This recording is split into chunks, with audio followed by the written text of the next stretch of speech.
My name's Tim Nelson, and I'm here with Nathan Eckel today. And we're here to talk about Chapter 3 of the book, Feel It, the Fear, and Do It Anyway by Susan Jeffers. Nathan and I discovered this book a couple months ago. We really felt that talking about this book in our webinar would really be beneficial to just about anybody who heard the webinar, but mostly in our attempts to help people find work that they're interested in and that work that they love, and also helping people in the jobs that they're working in right now. We're in Chapter 3, which has a lot of content to it, but a lot of really good ideas. So before we go any farther, let's let Nathan say hello to us. All right. Hi, Tim, and I got my book right here. I'm really excited everybody's joining us for Chapter 3. That's great, Nathan. I got my book here too. I just love holding this book because it's got so much in it.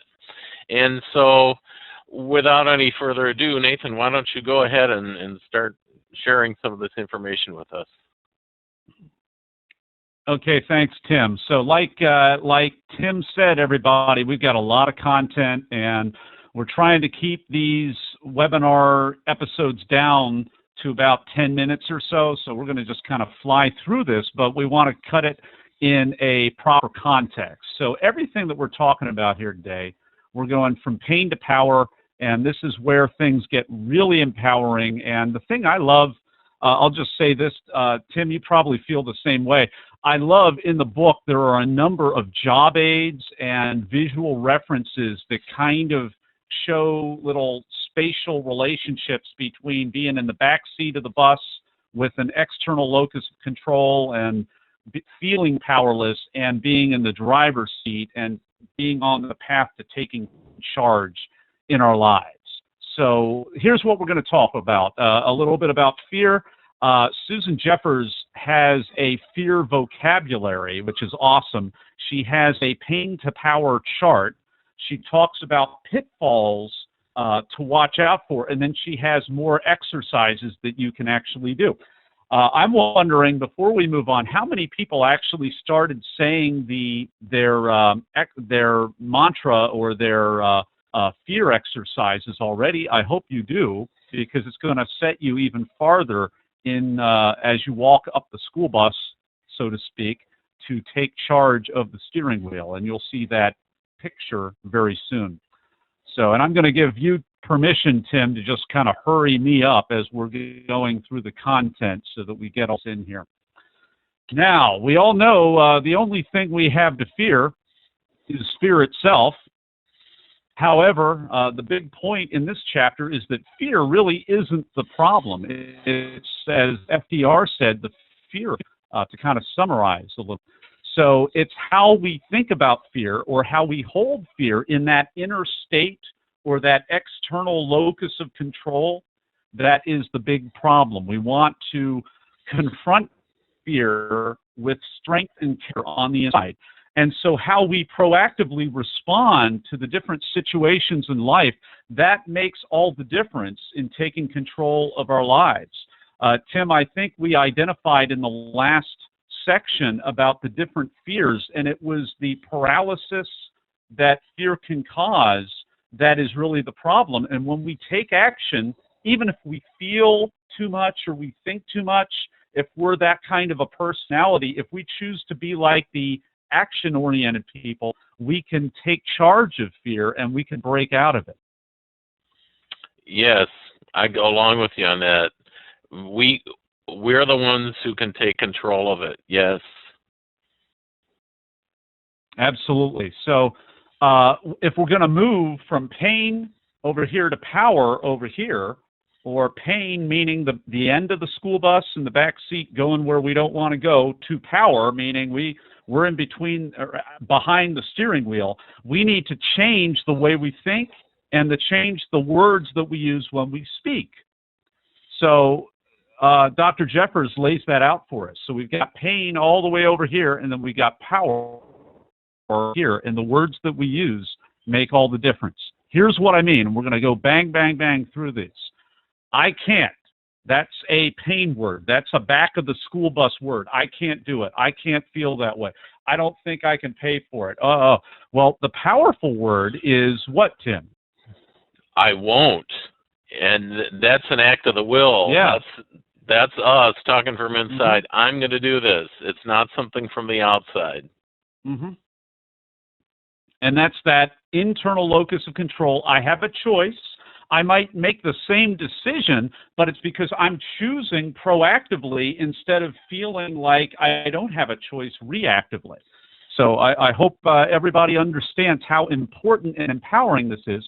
Here's a few more words, and we're going to get through this really quick now that we talked about the principle.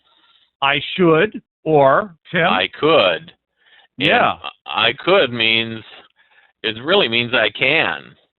I could, and it opens up our world to all sorts of possibilities of taking control of the situation. Outstanding. So I think we're starting to get the picture of it right now. Here's another one. It's not my fault. It's not my fault. It's not my fault. Well, the other one is I'm totally responsible. And that takes responsibility, and that, you know, if I'm at fault or if I'm standing up and taking the hit for somebody else under me or whatever, it's a more proactive way to go. Here's another one. It's a problem or it's an opportunity. Totally different way to look at life. Which one is going to lead to a more happy ending or maybe good things coming out of the bad? Probably if you view it as an opportunity instead of a problem, even though it's the same thing. Another one, I'm never satisfied. Hard way to get a win out of that. Or I want to learn and grow. Same situation, different way to look at it. Here's another one. Life's a struggle or life's an adventure. Which is more fun? Having a struggle or having an adventure? Well, for those of us that have been to Costa Rica, like my wife was able to take me over to Costa Rica and show me the ropes, well, it's fun to have life as an adventure, even though there are a lot of struggles, like driving in a third world country. Here's a couple other ones. I hope versus I know. Hope is you know, faith, hope, and love, and the greatest of these is love. It's a great fruit and it's a great trait, but in terms of taking control of our lives and empowering ourselves, sometimes it's good to say, I know this will happen, instead of I just hope, if that makes sense. And I don't want to step on anybody too much, but there's more of an empowering word there. If only, and I love this, if only that looks in the rearview mirror, but next time, that's looking ahead and that's creating possibilities. Next time, I'm going to do it this way. It's beautiful. What will I do? What will I do? What will I do? Or I know I can handle it. I think it's beautiful. And then it's terrible or it's a learning experience. If something's terrible, it's terrifying you. And a lot of times we use that word for things that really aren't terrifying. We just use that word. It's a learning experience. And here's the school bus. Tim, I'm out of words right now. Can you give us a quick review of the school bus as we move ahead, and then we'll move forward for that? The school bus is our symbol for internal and external locus of control. When we live in a state of external locus of control, it's as though we're sitting in the back of the bus, letting the driver and everything else control our world, and we just end up where the bus stops. When we're exhibiting internal locus of control, we're driving the bus. We decide where we're headed, and things aren't going to get in our way. And if they do, we make sure that good possibilities and opportunities come out of that. And we take the responsibility for moving ahead in our lives. Yeah, well put, Tim. So here's where this comes play. If we are, I guess spatially, if you look at the first word, we're talking about the back of the bus, but helplessness is when you're in the back of the bus, but choice is when you're in that driver's seat, right there in the front. That's where we're going when we use these words. Same thing, paralysis, we're paralyzed in that back of the bus, but when we take action to get behind the driver's seat and take that steering wheel and proactively steer. And then the other thing is, depression is something that shackles us in the back as a passenger, but excitement can be something that energizes us to take action and be proactive. So those are a couple of little things. She also has a little part in the book that she says is especially for women. Tim, I don't want to put words in your mouth, but I thought, you know what, I can use this. I'm a red-blooded man, if you know what I mean, but I can use this just as much as any woman can. Oh, I go along with you on that. Yeah. Yep.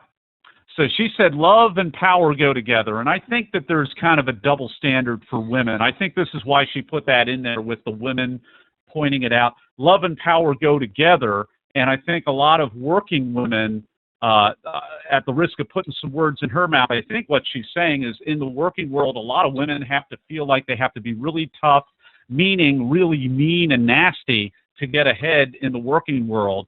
And her argument is that love and power go together. So that's very important. Here's another mantra that we see. Here it is. And I thought, this is where I said, hey, well, I'm a man, but I think this could work for me too. So I've been saying my little mantra here. I am powerful and I am loved. I am powerful and I am loving. And I am powerful and I just love it. So that's something for all the women out there. Take it, but for the men out there, I mean, grab it too. All right. Now, here's the next thing, and we've got so much content here, we're going to just kind of breeze through from here on out, but she talks about a pain to power chart, and you've got pain, and then you're moving little by little baby steps into power, and these words that we use a lot about that. So we've got a multi-step process. So she says, put this graphic on your wall. You could even print this out, do a screenshot of this webinar right here, print it out. This is going to create awareness, and that is half the battle. She has this little pithy saying that honestly doesn't really do it for me, but she has it there, and it's nice. And if that works for you, that's wonderful. About the angels take themselves lightly. That's great. Number 3, she says, put a pin to mark where you feel like you are right now on the pain to power chart. So if I'm feeling in pain and I'm feeling like I don't have the resources to take action, I'm pretty far down towards pain. But then what you're going to do every day, you're going to say, where have I moved to? And maybe you're halfway. You're having a good day and you jumped all the way halfway to power. That's great. Put the pin there. Then in everyday decisions, this is really, really important. Ask yourself this question right here. Is this action moving me to a more powerful place? That's great. And you know what? If you made a bad mistake, you've already made a mistake that made you kind of backslide towards pain, that's okay. Don't whip yourself. Don't beat yourself up. It's all about awareness, and it's a learning experience. Good. It can be fun. That's why she did all of that. And then you can make a different chart. You could do a dating pain to power chart, or you could do a relationship for your friends, or you could do career, or you could do finances, different areas of your life. Now, a couple of pitfalls, and then I think we have exercises, and then we're going to wrap up. Anything that you want to say about what we talked about or about pitfalls before we move on, Tim? No, I think it's just good to be aware of these things, and if we find ourselves hesitating and things like that, maybe go back to the list and see if one of these things is one of the things that's keeping us from moving ahead, and just give it, just work with it and move ahead. Absolutely. So great. Let's review a couple of pitfalls as we're doing a pain to power chart and things like that. I think we talked about this in the vocabulary: lack of control versus the power of choice, should versus could. You want to use should. You want to use the right terminology. And you also want to watch out that you don't blame external situations or blame other people for your response. You want to respond the right way no matter what is out there, and view yourself as the master of your decision to react rightly or not as proactively. Whether it's a problem or an opportunity, keep that terminology towards proactive opportunities. I hope versus I know. Same thing, if only or next time. Okay, now, couple of exercises as we close down here. Do something every day that's going to expand your comfort zone, and that's going to make you more proactive in the school bus there. Here's another suggestion. You can buy something for those of us that are real tightwads like me. You can buy something that costs more than what you usually pay. That takes you out of comfort zone. You can ask for something. I don't do this very much. I don't like to ask for some reason, but she's saying ask for something you're afraid to ask for. Talk to someone who's intimidating to you. That's a great idea also. And then finally, this is our little list of resources page. Tim, back over to you. Thanks, Nathan. Boy, we really got through a lot of content there today, and there's so much there. And thank you for presenting that, and thank you for presenting it so well.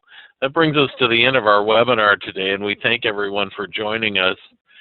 And on behalf of Nathan and myself, we hope to see you back here soon for Chapter 4.